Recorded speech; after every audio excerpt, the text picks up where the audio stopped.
কথার জাদুকর হানিফ সংকেত পাচ্ছেন স্বাধীনতা পুরস্কার।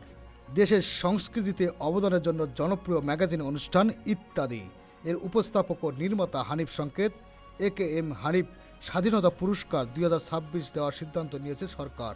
বৃহস্পতিবার 5 মার্চ সচিবালয়ে মন্ত্রিসভায় বৈঠকে এই সিদ্ধান্ত নেওয়া হয়। বৃহস্পতিবার প্রজ্ঞাপন জারির পর থেকেই সামাজিক যোগাযোগ মাধ্যমে দেখা যাচ্ছে আনন্দ ও শুভেচ্ছার ঢেউ। সংস্কৃতি অঙ্গনের শিল্পী, নির্মাতা থেকে শুরু করে সাধারণ দর্শক অনেকেই হানিফ সংকেতের ছবি শেয়ার করে অভিনন্দন জানাচ্ছে। তাদের মন্তব্য স্পষ্ট, দীর্ঘদিন ধরে সুস্থ বিনোদন ও সামাজিক সচেতনতার বার্তা ছড়িয়ে দেওয়ার এই সাংস্কৃতিক ব্যক্তিত্বের জন্য স্বাধীনতা পুরস্কার ঘোষণা তারা সময় উপযোগী এবং প্রাপ্য স্বীকৃতি হিসেবেই দেখছেন। তার স্বকীয় উপস্থাপনা, স্পষ্ট উচ্চারণ, ছন্দ জ্ঞান এবং পুরো অনুষ্ঠানকে নিজের আয়ত্তে রেখে এগিয়ে নেওয়ার দক্ষতার কারণেই অনেকেই তাকে কথার জাদুকর বলে অভিহিত করেছেন। সব মিলে বলা যায়, সাধারণত কোনো পুরস্কার ঘোষণা ঘিরে যে ধরনের উচ্ছ্বাস দেখা যায়, বিনোদন অঙ্গনে হানিফ সংকেতকে ঘিরে একবার প্রতিক্রিয়া তার চেয়ে কিছুটা ভিন্ন। এজন্য অনেকের কাছে স্বস্তির অনুভূতি, যেন রাষ্ট্র স্বীকৃতি দিল সুস্থ ও শালীন বিনোদনও একটি জাতির সংস্কৃতি বিনোদনের গুরুত্বপূর্ণ অংশ। নেট দুনিয়ায় অনেকে বলছেন, আর টেলিভিশনের পর্দা দিয়েও যে সমাজকে ভাবাতে, নাড়া দিতে এবং সচেতন করতে পারা যায়। নান্দনিকতা, রম্যরস ও দায়িত্ববোধের সমন্বয়ে এই বাস্তবতারই এক অর্থবহ স্বীকৃতি সম্মান।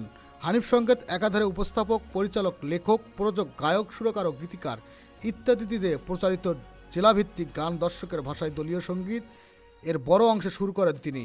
অনেক গানেই কণ্ঠ দেন নিজেই। টেলিভিশনের ইতিহাসে এত দীর্ঘ সময় ধরে একই অনুষ্ঠানকে এত স্থির দর্শকপ্রিয়তা টিকিয়ে রাখা, এটা কেবল নিয়মিত সম্প্রচার বা অভ্যাসের ফল নয়।